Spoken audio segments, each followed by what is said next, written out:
When the music world woke up this morning, no one expected the heartbreak that was about to unfold. D'Angelo, the man who redefined soul, reshaped R&B, and gave the world timeless art, is gone. Only 51 years old, taken too soon. But what's even more shocking is the truth behind his final days. A truth so private, so painful, and so deeply human that it changes everything we thought we knew about him. Because what his family revealed after his passing has left fans speechless, and the industry questioning how much it really knew about the genius it celebrated. For years, D'Angelo fought a silent war that no one around him could see. Not his collaborators, not his producers, not even his closest friends. While the world waited for his next masterpiece, he was battling pancreatic cancer, one of the most brutal and deadly diseases on Earth.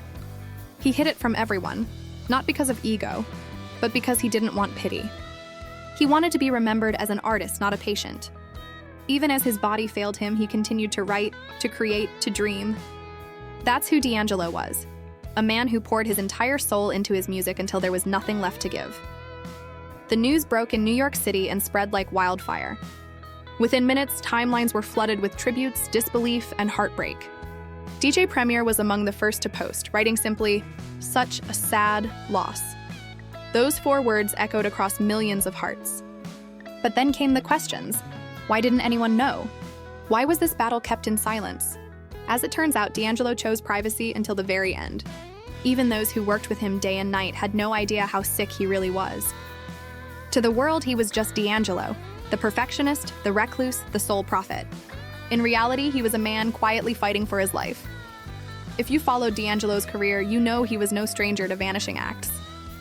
After the release of Voodoo in 2000, he disappeared for over a decade. Fans speculated wildly.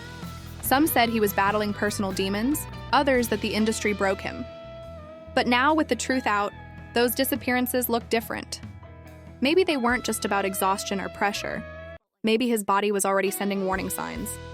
When he finally returned in 2014 with Black Messiah, it felt like a resurrection, a comeback for the ages. Critics hailed it as a masterpiece, proof that genius never fades.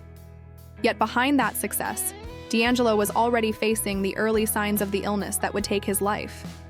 And then there's the part of his story most people don't want to talk about, the curse of fame.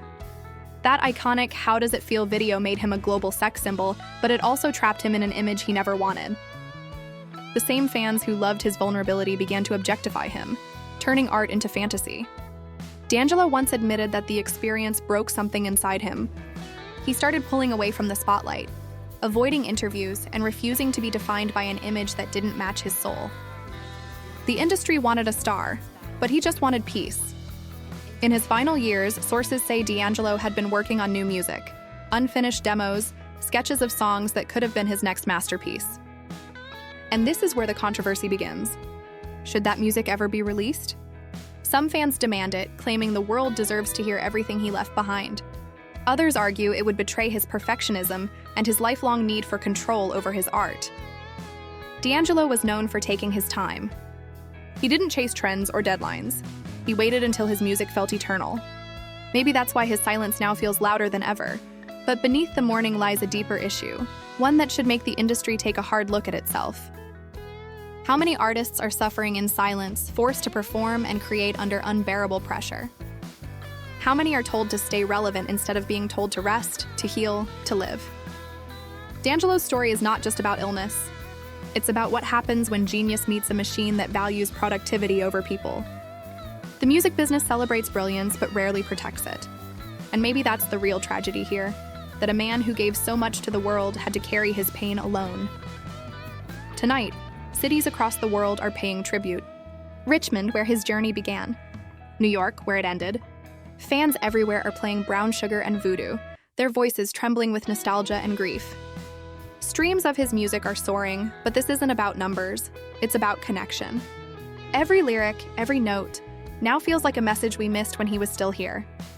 D'Angelo didn't just make music. He created emotion.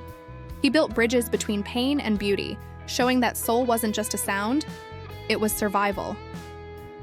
As the world says goodbye, one question lingers: how much of D'Angelo's art was his escape, and how much of it was his farewell? Maybe he knew his time was short. Maybe every note he sang was a quiet warning, that brilliance always comes with a price. D'Angelo taught us that being vulnerable doesn't make you weak, that taking your time isn't failure, and that real music lives forever. Rest in power, D'Angelo. You gave everything to your art, and today, the world feels the silence you left behind.